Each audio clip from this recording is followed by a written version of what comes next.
Another day, another basketball stories na naman ang pagkukwentuhan natin. At ngayon nga ay pag-uusapan natin ang balitang pagkatalong muli ng San Antonio Spurs sa Game 4 laban sa New York Knicks at ang balitang bagong trade ng Los Angeles Lakers. Bagamat man nga po dihadong muli ang San Antonio Spurs sa Game 4 ng NBA Finals laban sa New York Knicks, ay pinanatili para naman nga po dito ni Victor Wembanyama ang pagiging agresibo sa scoring, gayong hindi nga po talaga siya at ang kanyang mga teammates nagpa-apekto sa crowd sa loob ng Madison Square Garden.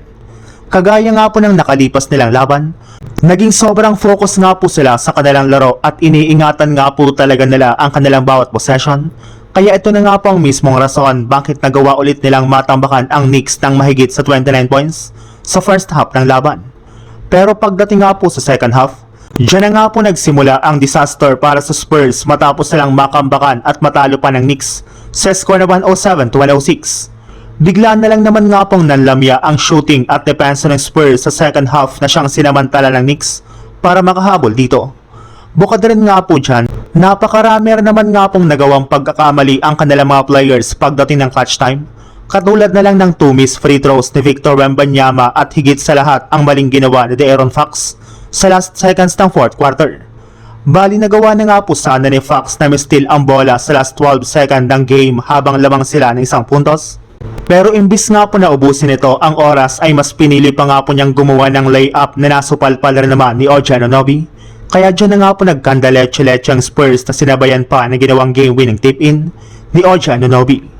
Sa ibang balita naman, simula nga po nang lumabas ang balita na hindi na nga po pababalikin pa ng Lakers ang kanilang center na si DeAndre Ayton, ay kasalukuyan na nga po naghahanap ngayon ang kanilang general manager na si Rob Pelinka ng mga bagong big man na ipangpapalit nila sa kanya.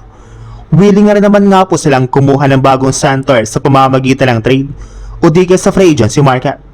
At ayon nga po sa pinakahuling nilabas na balita ng isang NBA insider, isa nga na po sa mga binabantayan ngayon na kunin ng Lakers ay si Kelly Ware na tuluyan na nga pong ginawang available sa trade market ng Miami Heat. Bali at least isang first round pick lang naman nga na po ang gustong makuha ng Miami Heat bilang kapalit ni Kelly Ware sa isang trade, kaya hindi nga po magiging problema para sa Lakers ang pagkuha dito. Nag-average na naman nga po ito last year ng 11.1 points at 9 rebounds per game sa kanyang 53% shooting sa field goal na mapapakinabangan talaga ng Lakers bilang kanilang pinakabagong starting center. Meron rin naman nga po itong athleticism at galaw sa ilalim ng basket na mas mapapa-improve gamit ang playmaking ability ni Luka Doncic.